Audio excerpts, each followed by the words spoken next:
Hello, good morning.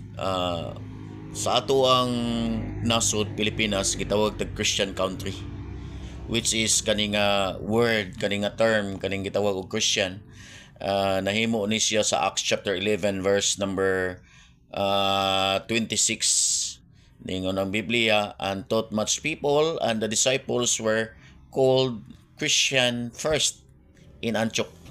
Samtang nagwali ang mga disciples, gitawag sila mga Christian. Nga naman, naa sila'y Kristo, mga followers sila ni Kristo, kauban sila ni Kristo. Sa unang panahon, pagkawala ni Kristo, ang mga disciples still nagwali sila about kang Christ, then gitawag sila Christian. So kung tanaw na to ang Biblia, at the time, ingon ang Biblia, sa John chapter 1 verse 12, mudawat ka ni Kristo sulod sa imong kasing-kasing, tagaan kag katungod nga mahimong anak sa Dios.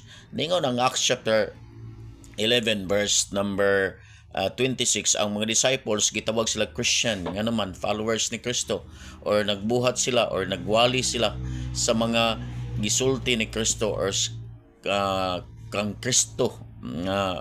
Ang preaching nila is about kang Christ. So sa ato karon, wa naman si Kristo, katong nagdawat ni Kristo, gipuy-an sila ni Kristo sulod silang kasing-kasing, gitawag sila Christian.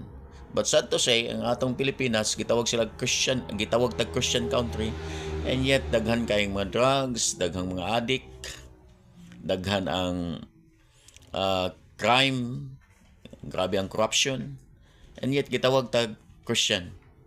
So don't you know, sa Biblia ang mga Kristohanon nga gitawag Christian, di as Bible or biblical term nga Christian, kana gid siyang gipuy-an siya ni Kristo sulod siyang kasing-kasing. Meaning to say, naagid siya Kristo ba? Nagyang kasing-kasing gipuy-an ni Kristo. Lisod kay tawgon nimo ang usa ka tawo nga Kristohanon, and yet corrupt, and yet criminal. So di na siya matawag og Christian, kay nga naman si Kristo wala siya nagbuhat ala.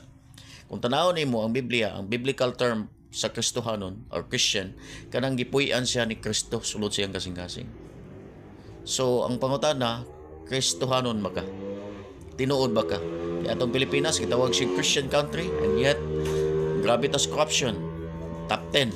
Dalata sa top 10 corruption, sa crime and sa drugs, grabe. So dautan ang mga tao, majority sa mga piniriso is nakabuhat sila crime. It is because ilang gituyo, and yet moingon gyapon tag Christian. Ang tao nga Kristohanon Dios Biblia, gipuy-an siya ni Kristo. So lisod tawgon nimo isa ang usa ka tawo nga Kristohanon kung wa siya Kristo siyang kasing-kasing.